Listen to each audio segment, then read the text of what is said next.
Okay, while in the groove, plastic welding with SH72. Hey, that's amazing. I still should probably make a modded tip that's a little wider, maybe like a spade-ish looking tip or something. But anyways, that'll do for now.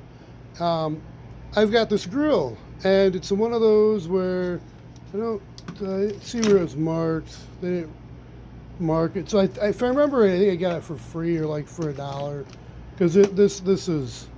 Let's see if I can get back further enough. This is pretty beat up. This is broken.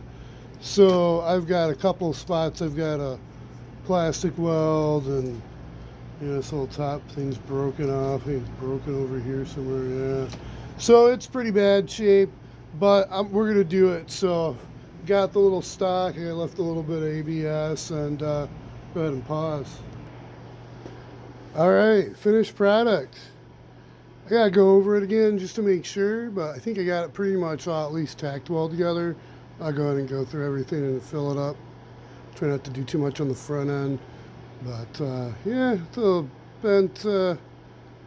Bent. I probably should have straightened it out before I did it, but hey, that works. One less piece of junk, something useful. All right, remember, save, save, save, and be safe. Stay healthy, and until next time, keep Christ with you.